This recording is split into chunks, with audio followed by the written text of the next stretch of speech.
We all agreed, "You're not welcome at the wedding." That was the sentence. The exact words, spoken slowly, deliberately by my own mother as she looked me straight in the eye across the living room I once helped her renovate. There was no tremble in her voice, no hesitation in her gaze, just finality, and maybe even a trace of triumph. For a second, I didn't speak. I couldn't. It was like my body had disconnected from itself. My mouth was dry, but my palms were sweating. My heart? Not racing, just stunned, numb. I stood there, 32 years old, dressed in a blazer I wore straight from the office, carrying a folder of wedding details I thought we'd be reviewing together. Instead, I was being dismissed from my own sister's life, officially, permanently, and with unanimous family approval. My name is Alyssa Grant. I'm the eldest daughter in the Grant family, a senior financial consultant at a firm in downtown Denver. I manage multi-million-dollar portfolios, advise CEOs on risk management, and navigate volatile markets like it's second nature. But none of that prepared me for the emotional minefield of being told by my own mother that I was no longer welcome in my family's biggest celebration, or my sister's. The irony? I had funded most of that celebration. My younger sister Chloe and I grew up inseparable. We shared bunk beds, Halloween costumes, and heartbreaks. She made me promise, at age 12, that I would be her maid of honor when the day came. And when that day did come, when Ryan slipped a ring on her finger and she squealed down the phone, "Alyssa, it's happening. You're my MOH, right?" I didn't hesitate. I jumped in head first. Thousands of dollars, dozens of weekends, countless hours. That's what I gave to Chloe's wedding, not just as a sister, but as her confidant, her planner, her protector, only to find out too late that someone else had been rewriting my role in the story. And the woman holding the pen was our mother.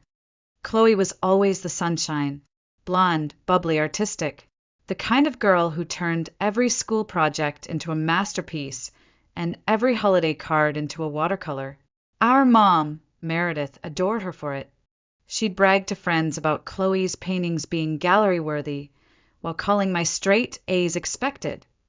I was the practical one, the problem solver, the responsible older sister, and that responsibility started early. When our dad, Charles, quietly removed himself from conflict by hiding behind newspapers and yard work, I became the buffer between my mother's sharp tongue and Chloe's sensitive heart. I was the one who helped Chloe finish science projects, who stayed up late helping her study for geometry when she cried over angles, who drove her to art camp in Boulder every summer even when I had internships. I didn't mind. She was my little sister, my best friend. In college, Chloe pursued art history while I chose finance. Our paths diverged, but we never lost touch. I helped her budget, reviewed her lease when she moved into her first apartment, and filled in the financial gaps when our parents forgot to send her tuition on time. I didn't resent it. Not then. It felt like love, like loyalty. Over the years, I became the unofficial treasurer of the Grant family. When the roof leaked, I arranged the contractor. When Mom's credit card debt hit $12,000, I quietly paid it off in monthly chunks so it wouldn't ruin her credit. Birthdays, holidays, emergencies, I covered it all. My salary wasn't bottomless, but I made it work. Because family meant showing up. Always.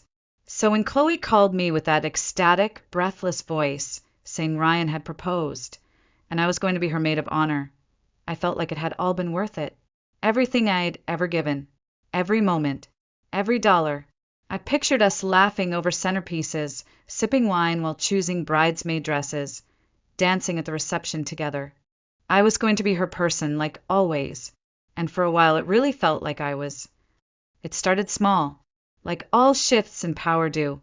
One weekend in March, I stopped by Mom's house for our usual wedding check-in. I had a binder of notes, vendors, sample menus, even a spreadsheet comparing venues based on guest capacity, lighting, and cost. Chloe had loved it. She even joked I should go into wedding planning. But when I walked in that day, Mom was already mid-conversation on speakerphone with the venue. The Aspen Ridge Estate, she said with a kind of rehearsed cheeriness. Yes, we'll send the deposit today. My daughter's getting married there this July. I stood there, blinking. Wait, Aspen Ridge? I thought Chloe and I were still comparing venues. Mom didn't even look at me. They had a cancellation. It's destiny. Then, turning to Chloe, she added with a smile, Sweetheart, it's the most picturesque backdrop for wedding photos.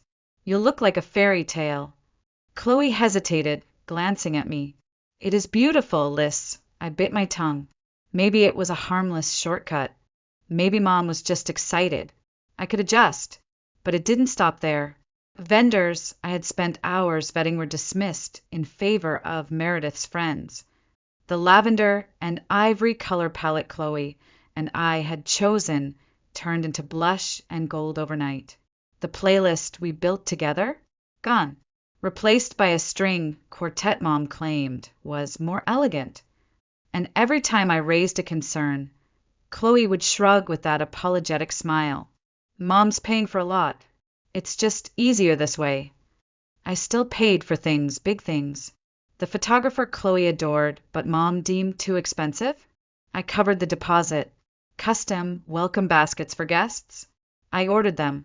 I even started planning their honeymoon in secret, booking a private villa in Bali, because I wanted Chloe to feel the kind of magic she deserved. But somewhere between the decisions I made and the ones being made for me, I started to feel something I hadn't felt in years, like a guest in my own sister's life. And worse, like I was being quietly replaced. I found out about the dress appointment from my co-worker. It was a Wednesday morning. I was in the break room reheating soup when Natalie, who happened to be friends with the boutique owner, smiled and said, Hey, I heard Chloe found her wedding dress. Sandra said it was love at first sight. The plastic spoon in my hand stopped midair. What appointment? Natalie's smile faded. Oh, I just assumed you were there. Your mom, Chloe, and your cousin, Sienna? They were at Elegant Moments for hours yesterday. Champagne, tears, the whole thing. Sandra said it was beautiful. I muttered something about a last-minute client call, then walked straight into the restroom and locked the door. For 10 minutes, I just stood there, staring at the white tile wall, trying to wrap my head around what I'd just heard. Chloe and I had talked about dress shopping since we were teenagers, pretending pillowcases were veils, rating bridal gowns in magazines. I was supposed to be there. It was always going to be us. That night I called her. Hey, how was the dress appointment? A pause. Too long. Oh, it just kinda happened. Mom had a fitting scheduled for Sienna and asked Chloe to tag along. We didn't think it'd be the real thing. But then she found one she loved. And no one thought to call me? I asked quietly. I didn't want to make it a big deal, Chloe said, her voice paper-thin. There will be plenty of other wedding stuff you can be part of. But there wasn't. The bridal shower? Planned without me. The bachelorette party? Organized entirely by Sienna, who picked a spa resort Chloe had zero interest in. The emails dried up. The group chats skipped me. Even our Sunday brunches faded into silence. Crazy week, she'd say, texting an hour before. Rain check. Still, I stayed involved. I confirmed the honeymoon villa, paid for upgrades, ordered matching robes for the bridesmaids, even though I hadn't been told what size to order for myself. Because deep down, I was still hoping we'd laugh about this one day. That it was all just a misunderstanding, a stressful blur she didn't know how to manage. But I was wrong, and I didn't know how wrong until that Thursday night. I showed up at my parents' house that Thursday evening with a folder full of budgets and vendor notes. I thought Chloe and I were going to have a heart-to-heart, talk through the weirdness, fix it, maybe laugh, maybe cry, but leave with clarity. Instead, I walked into a staged ambush. Dad was already in his armchair, looking more pale than usual. Chloe sat on the edge of the couch, fingers twisting in her lap. Mom stood behind her, hand perched on the backrest like she was presenting a defendant in court. And Sienna, yes, Sienna, was in my usual spot, on the armrest, smug, but trying to look concerned. What's going on? I asked, still standing, still holding my folder. Chloe, I thought this was between us. Mom was the first to speak. Of course she was. There's something you need to understand about the wedding, Alyssa, she began, her voice syrupy and condescending. We've been discussing things as a family, and we all agreed that your involvement has become problematic. I blinked. Problematic? What does that even mean? Mom smiled like she was reading from a script. Your controlling behavior, your tendency to make everything about yourself, the way you throw money around to gain influence. It's become toxic. I turned to Chloe. Is that really how you feel? She looked up at me, finally, and her expression was a tragic blend of guilt and detachment. It's just been really stressful, Alyssa. Every time you get involved, there's tension. Mom thinks, she started, but I cut in softly. What do you think, Chloe? Before she could answer, Mom stepped forward, blocking my view. What Chloe wants is a peaceful wedding, and your presence would make that impossible. I stood there, frozen. Then Mom said it, the line she'd clearly been waiting to deliver. We all agreed. You're not welcome at the wedding. Not as maid of honor, not as a bridesmaid, not even as a guest. Silence. No one moved. Not Dad, not Sienna, not Chloe. I looked at each of them, one by one, and no one said a word. So I did the only thing I could. I nodded once, turned around, and walked out the door. I didn't cry right away. Not in the car. Not even when I pulled over because the road blurred too much through my windshield. Not when I unlocked the front door of my apartment, dropped my bag, and saw Evan standing there with hope in his eyes that evaporated the second he saw my face. I only cried when I tried to speak, and nothing came out but a sound I didn't recognize. A mixture of grief, rage, and something sharper, clarity. I told him everything. The script, the smirk, the silence from Chloe. And for once, I didn't try to explain it away. I just let it be what it was, a betrayal. They can't do this, Evan said, gripping my hand. You've done nothing but support them. Apparently, I whispered, that doesn't matter. The next morning, before the sun even rose, I opened my laptop, logged into my bank. With calm fingers, I transferred $8,600, the exact amount of the honeymoon I had booked, back into my personal savings. Then I pulled up the airline confirmation, the resort contract, and the itinerary for the private chef and waterfall tour. One by one, I canceled everything. I sent the travel agent a brief message. The plans have changed. Please confirm cancellation. Then I called my credit card company. Hi. Yes. I'd like to report unauthorized charges. A family member has been using my card for purchases I never approved. It was only half a lie. I never gave Mom permission to order extra decor and upgraded linens with my card. By 7 a.m., I had untangled myself financially from the wedding I was no longer welcome at. And then I turned off my phone. The silence that followed wasn't empty, it was liberating. For the first time in months, I didn't feel like I was chasing a moving target. I wasn't trying to fix anything. I wasn't hoping to be seen or heard or invited back in. I was simply reclaiming what was mine. The text came at 3:42 a.m. I'm so sorry, Alyssa. Mom's been lying to me. Ryan, and I just found out what she did with the honeymoon. Please call me. I need my sister back. I stared at it for a long time, not moving, not breathing. It didn't feel real. After everything, this was the first sign of Chloe cracking through the fog? The first moment she reached for me without Mom in the room? My hands shook as I put the phone down. I didn't respond right away. I couldn't. I needed answers before I opened my heart again. They came faster than I expected. That afternoon, my phone rang again. Ryan. I let it go to voicemail. He called again. Then again. On the fourth try, I picked up. Lisa, it's Ryan. Thank God. Please don't hang up. I know everything's a mess. But you need to hear this. My voice was flat. Go on. He inhaled slowly. Your mother faked texts. She created a contact in Chloe's phone with her number, but your name. Every time you texted Chloe, she intercepted it.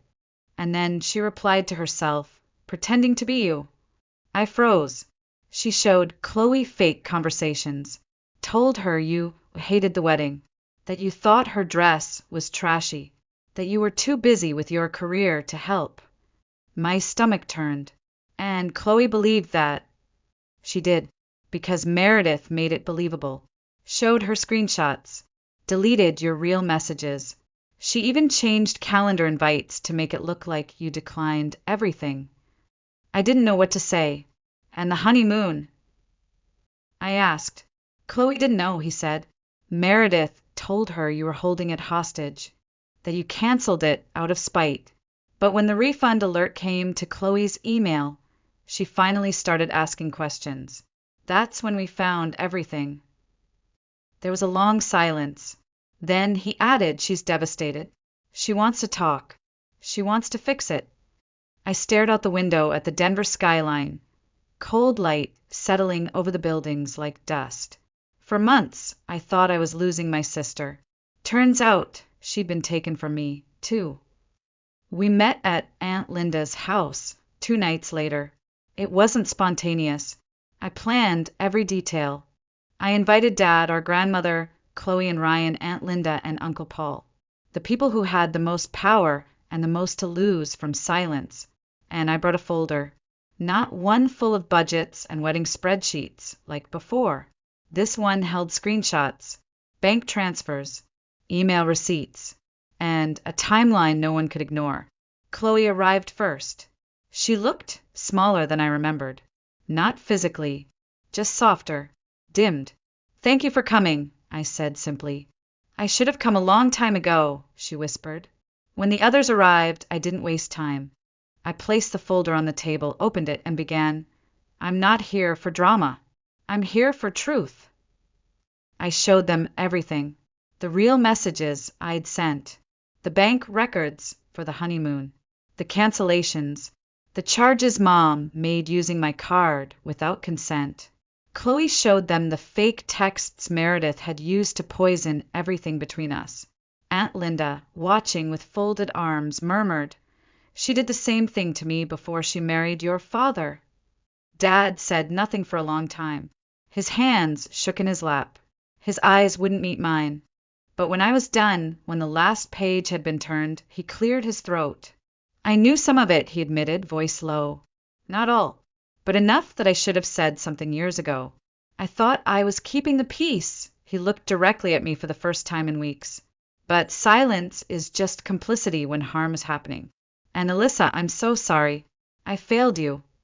Then Mom arrived. She had been told this was a budget meeting. When she walked in and saw the circle of faces, the open folder, the tight silence, she froze. What is this? A chance, I said, to tell the truth, or at least to hear it. She didn't confess. Not immediately. She deflected, accused, played the victim. But it didn't work this time. The evidence was too clear. The room too tired of her games. And when Chloe stood up and said, if Alyssa's not in my wedding, then neither are you, something finally cracked. Even Dad, gentle, avoidant Dad, looked her in the eye and said, this stops now. The week leading up to the wedding felt like a different kind of whirlwind. Mom didn't apologize. Not really. She agreed, grudgingly, to the new boundaries. She would attend the wedding, but she would not speak with vendors, not handle any logistics, not manipulate anyone behind the scenes. She could show up, smile, sit in her assigned seat. Nothing more. She called it cruel. I called it overdue. Dad surprised me. He didn't just support the new rules, he enforced them, quietly but firmly. At first, I thought it was guilt. But one night, over tea on my balcony, he said, I'm just tired, Alyssa, of watching my daughters hurt each other to keep your mother happy. And maybe, for the first time, he was finally putting his children before the illusion of peace. As for Chloe and me, we rebuilt. Slowly. We cried through conversations. We unpacked the years Mom had pitted us against each other. We promised to be better sisters now, not perfect, but honest. I reinstated my role as maid of honor, but with a different mindset. No more overextending. No more proving. Just presence. I rebooked a smaller honeymoon package, still generous, but no longer extravagant. This is a gift, I told Chloe and Ryan. No strings, just love. The wedding was beautiful. Not perfect, but real. Chloe looked radiant. Ryan cried through his vows. I stood beside my sister, bouquet in hand, no longer trying to be everything, just being me. Mom kept her distance. She smiled for the photos, but there was a stiffness in her posture, like she didn't know how to function without control. That wasn't my problem anymore. After the wedding, Chloe and I continued our healing. I started therapy, learned to say no, learned that love without boundaries isn't noble, it's self-erasure. Evan and I got engaged a few months later. When we started planning our wedding, I looked him in the eye and said, "Small committee, clear rules, no chaos." He laughed. Deal. And maybe that's what I learned most through all of this. That family doesn't mean unconditional access to your time, your money, or your soul. Sometimes the most loving thing you can say is, "This is where I end, and you do not get to enter without permission."